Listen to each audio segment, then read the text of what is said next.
Hey everyone, how are you doing? This is Roger, and I'm back for, I think, part 4 of our video series here. So it is very nice for you guys to be back with me, and I hope everyone's doing good, start of the week and everything. And let's get this moving. I got a couple things to say. First, as you know, I hope everyone's doing great. I had to kind of save our game here, that my family needed this table. Let me tell you something, guys, especially at the holiday, this table is a hot commodity. So I was kind of being greedy with it. So I had to give it up for a day, and I had to move everything off, and I took pictures of everything. So, um, so I'm kind of back. Even though this kind of looks the same, it was a lot of work to put back. But we're good now. But I want to say something also that it gave me a chance to watch the last 3 videos. And while I liked them, I liked the videos, I think I want to be more peppy, if you will. I'm going to be more brisk in these videos. 'Cause I want to get to the point for you and just make it a little more brisk. So, I'm always trying to, update the format, make it better for you. And some of the YouTubers out there who are out there, like DJ from the Dungeon Dive, he has a YouTube channel, and Board Game Roamer and Board Game Digger and Ed out there, Farius, the guy who helped me with the app, he's got one. So Ed, you can ask any of them. It's tough to, when you do a video on a board game, especially when you're trying to explain something like Dungeon Crusade, you're just always trying to hone it and, be more perfect. So from here on out, I've kept this in mind, and I'm going to be a little more brisk with this and just get to the point so, we can get going with it. So I wanted to say that everything is about the same, but I wanted to say, since this is a tutorial, I updated our game here. We're going to be doing some mining in the demo we have coming up, okay? And we gave Maheliak here. He has a pickaxe and a tavern task. I wanted to throw a tavern task in here. My goal is to show you as much as I can with this game, but it's a lot. Before we get going, also, we have a minion population of 6 for this little demo here. So I have, of course, the 6 minions out who are in the dungeon. Something I want to make mention of, and I said this before, but now that we're here, that Dungeon Crusade ships with normal difficulty monsters. There's an add-on to get expert monsters. You can notice there's kind of like a, where's that? There he is, Skeletal Grunt. He has a green glow with 2 skulls instead of 1. Well, normal difficulty monsters have a white glow and a 1 skull. Expert monsters have a green glow to their name with 2 skulls. And finally, heroic monsters, the hardest ones, as of right now, have there's a wraith, a blue glow with 3 skulls. So I had mentioned in videos that that's how I'm going to be playing the game. I'm going to be mixing all of these difficulty decks together. So this is being reflected in this tutorial. So that's maybe a thing that you want to do. So I did want to point that out before we get going. And also, I think I showed these a while ago, and this is something you may want to do for your game. And I want to say this now with this more brisker format. We're going to be talking about these. Basically, I've talked before with you about how there's that game mechanic that I love where you reach inside of a bag or mug and you pull out a token, So, I don't know, I did this a few years ago now, but I got these little treasure chest things, and I glued, the token art to the top. So these have all the tokens in it, and we're going to be using these in the upcoming demo here after a few videos here. So I wanted to show you this. This is something that you may want to use. And this is kind of, a little overboard, kind of like a deluxe, Crusader thing to do. But I have all of my, like the lockpick tokens in one. The crates are in here. You can see it. I made sure there's no spoilers. Mystery chambers, which I've never shown. So if you want to do something like this, you'll have to get, of course, 4 of them, or you can just use a mug or bag or whatever, and then you can look at decks. We're going to be using this. So I just wanted to show you that. That's something kind of more fun, cool, thematic to do a Dungeon Crusade. And you can find these at any craft store. So we will be using these 3 specifically in the upcoming demo. So I'm going to set these aside. I'm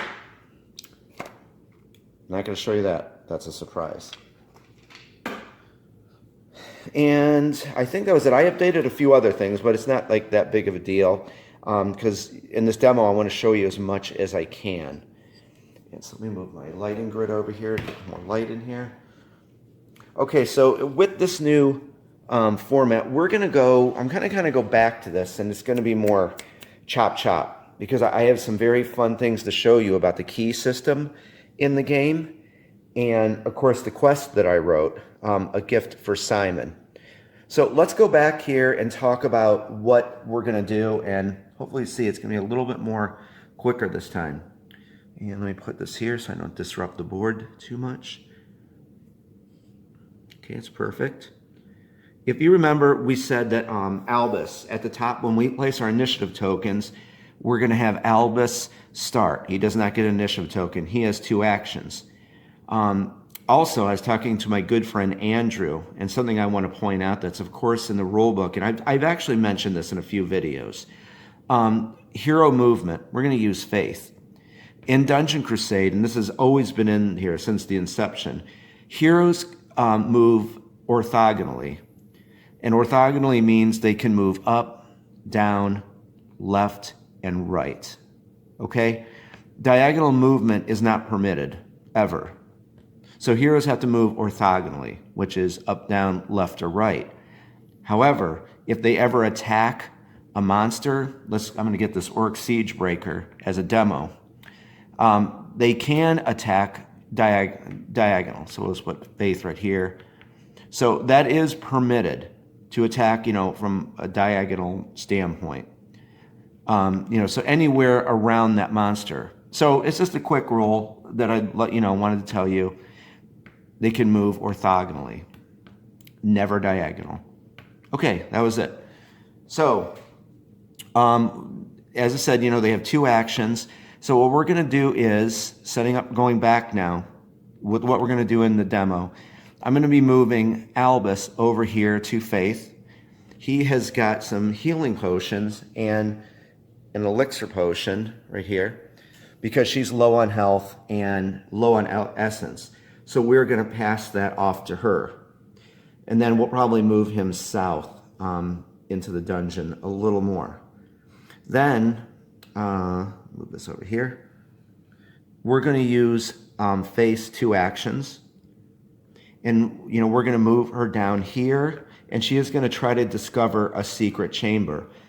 We're going to get one of her things here. When a hero is going to attempt to discover a secret chamber, this is known as a master token.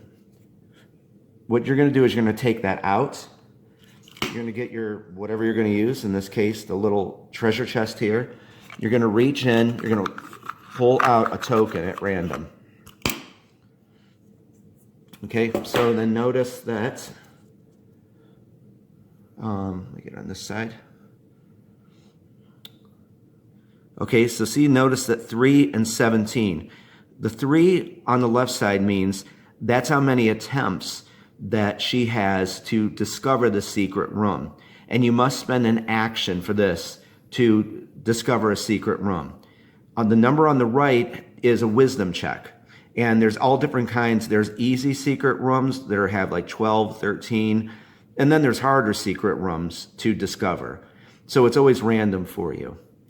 And this replaces the master token. So when she goes in there, when you do an attempt, you have to test wisdom. And of course, you could add your hero's attribute to that. So every time, say that she fails the first time, you're going to put a red marker in there, signifying she's, used it. And say on her next turn, she spends her 2 actions. Let's say that she does not discover the secret room. It is locked for the remainder of the game. It can never be bashed open. Nothing. It is done. So that secret room is locked. You can't go back into it.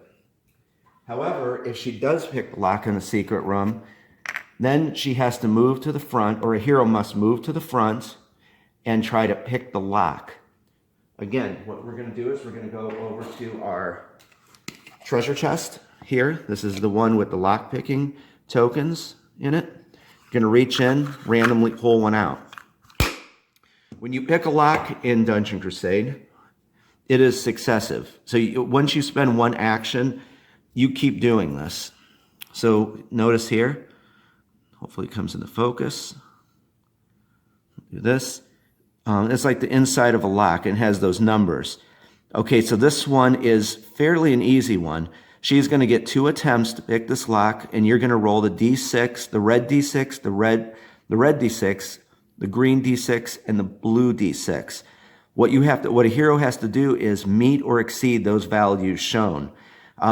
So let's say that she rolled and she got a 4 on the red D6, a 3 on the green D6, and a 1 on the blue D6. You would set the red and blue one aside. That part of the lock is picked. That's 1 attempt. So according to this token, she would have 1 more left, 1 more attempt. She would then roll the blue die. Say she got a 6. The lock has been successfully picked. If that is also a fail, remember our token here. The lock is broken. You flip the token over. The secret room is locked. It's done. Let me set this back. So that, again, just like what we talked about, if you didn't discover it, the room is locked. You can't break the door down. However, what happens is, let's say that she did pick the lock. You get to move in upon picking it successfully. You're going to come over to the secret room deck. And we're going to see this in the demo. You get to draw 1 secret room card. Could be a desolate chamber, or you could find a treasure chest or a treasure chamber. So again, always random. Lastly, on your hero's card, to close this out, right here, here's lock picking. Some heroes are very adept at picking locks, and they'll get extra attempts. Some heroes, like Maheliak, is a barbarian, and sometimes you're going to have to minus, to lock picking, because barbarians, of course, are not good at lock picking. So you'll have to consult this. So like she's middle of the road, so she would just get those 2 attempts. So you always want to look at your lock picking attribute on your hero and see, if you get any extra attempts. Okay, so we're going to reset that, and hopefully you can see I kind of moved pretty brisk with that. So hopefully you like that. So we're going to reset this. So that's going to be coming up in our demo. And let me set this back in here. So she is, of course, going to have initiative token 1. What we're going to do here, this is kind of going to be a big one for N1. We're going to be doing a lot with N1 and our archer. Again, heroes have 2 actions. We're going to come over here. We're going to move her. Notice there's 2 vagrant minions right here. Minions, as you know, start out as vagrant minions. If they ever see a hero or if they ever roll the raid die on their turn, they could convert to a raiding minion. So what we're going to do is, as soon as she moves, this will go on their monster card. She's within line of sight of that skeletal grunt. She's also within, 1, 2, 3, 4 of the orc archer. They are both going to convert into raiding minions on their turn. They're going to try to escape the dungeon. How do they escape the dungeon? They follow the red bloody arrows that lead out. So that's it. I just want to let you know, when she takes her turn, they're going to convert. So going back to her turn, for our first action, we're going to move her onto the treasure chest deck. And then I'm going to declare I'm going to end my first action by opening up the treasure chest deck, or opening up a treasure chest. But then that's going to have us go over here. We're going to draw a treasure chest card. So we're going to see that mechanic in the game. Another thing N1 is going to do, since that, and that is a heroic, or no, I'm sorry, that's a expert difficulty skeletal grunt. What we're going to do with N1 is, special abilities do not cost in action. They cost essence. So if you notice here, this costs 2 essence for her to use. We'll have to channel this when it's done. We can use this in the dungeon. We cannot use this in a chamber. We're going to activate this, and we're going to take a long shot at the skeletal grunt to try to get 1 damage on the skeletal grunt. So we have that coming up. However, because that skeletal grunt, trying to keep everything, the skeletal grunt has 2 health. Since we spent, the essence on her bar, and I'll show you that real quick so you know. You probably already do. There's the essence bar. So we're going to mark the stat. We're going to take the tracker down by 2, have her spend, the essence to do that. She still has 1 action left, correct? We are going to move over here, and then we're going to, when you take an attack action, that ends your turn. You, of course, do the attack. I'm going to try to attack the skeletal grunt, and we're going to try to kill it. Because on his turn, it's going to start moving out of the dungeon. So hopefully Enwin can do that. That's what we're going to do with initiative token 2. Let's go over here with what's going to go on with Maheliak and Palum. And again, guys, let me know if you like this format a little better. I'm going a little more brisk, and I hope you're keeping up with all this. Maheliak is going to have initiative token 3. He will go 3rd. We're going to move, well, this is going to be already revealed here. Mining Site C is revealed. And remember, you can be adjacent to a mining site. You can be on top of a mining site to take a mining action.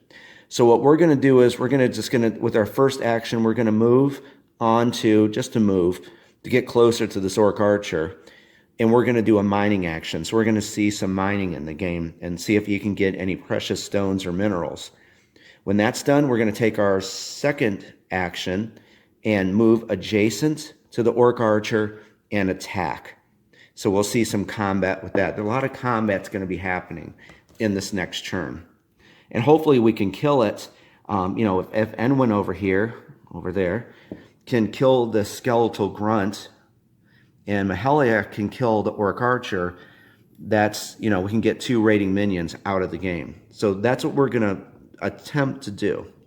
So we're going to put Maheliak back. And then with initiative token 4, we're going to move Palum. And what Palum is going to do is we want to see, she's going to move into the pit of darkness, and she is going to go inside of this empty chamber. This chamber was generated during the seeding process. It's kind of like a random dungeon generator mechanic. Very cool. You'll never, this will always change. We're going to get her into this. I'm going to move this just for now.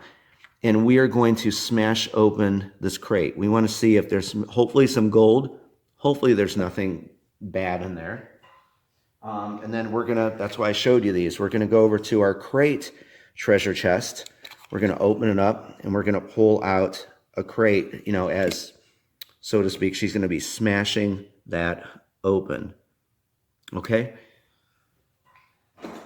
And then, so that will, that's going to end her, and she'll just end her turn inside of this chamber. Remember the rule. When a hero goes into the chamber, the door automatically closes. Remember that.